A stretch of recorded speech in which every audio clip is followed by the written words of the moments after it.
La classification des subordonnés.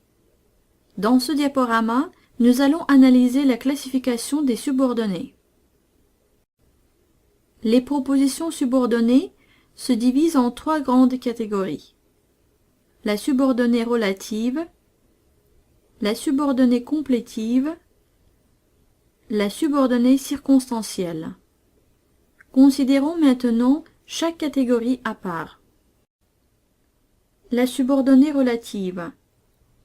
La subordonnée relative se rattache à la proposition principale à l'aide d'un pronom relatif, qui, que, quoi, dont, où, lequel et ses dérivés. Elle dépend d'un nom ou d'un pronom de la proposition principale. Par exemple, j'ai mangé une pomme que j'ai cueillie dans l'arbre.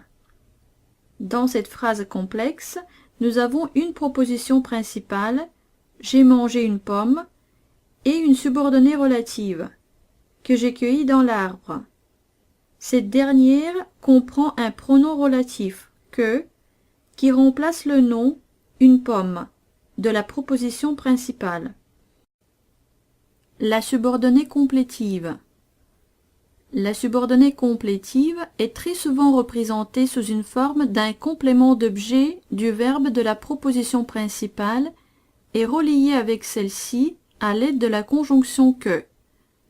Par exemple, je vous dis que je n'ai rien vu. Que je n'ai rien vu est une subordonnée complétive qui est complément du verbe dire. Je vous dis quoi? Que je n'ai rien vu.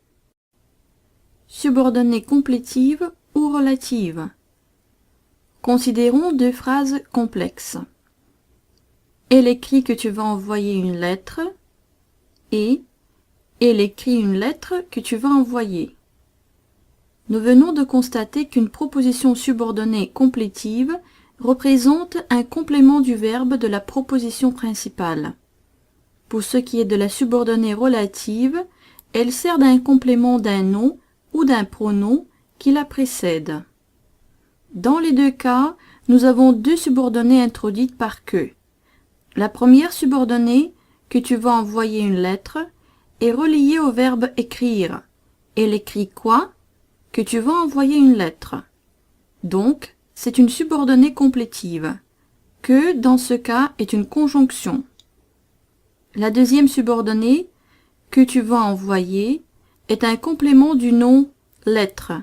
Elle écrit une lettre, tu vas envoyer cette lettre. Ainsi, il s'agit de la proposition relative, et que, dans cette subordonnée, est un complément relatif. Faites attention à cette distinction, car il s'agit là des structures syntaxiques complètement différentes qui impliquent des conséquences stylistiques et grammaticales, comme par exemple l'emploi des modes, l'indicatif ou le subjonctif, l'accord du participe passé dans les temps composés, etc. Le dernier type de subordonnée qu'on distingue est la subordonnée circonstancielle. La subordonnée circonstancielle est un complément circonstanciel de la proposition principale. Cette subordonnée est reliée à la principale à l'aide d'une conjonction indiquant une circonstance. Temps, cause, conséquence, but, concession, condition, comparaison, opposition ou hypothèse. Par exemple, quand le chat n'est pas là, les souris dansent. Cette phrase complexe contient une subordonnée circonstancielle de temps. Quand le chat n'est pas là. Cette subordonnée apporte des informations supplémentaires sur la proposition principale. Les souris dansent. Quand le chat n'est pas là.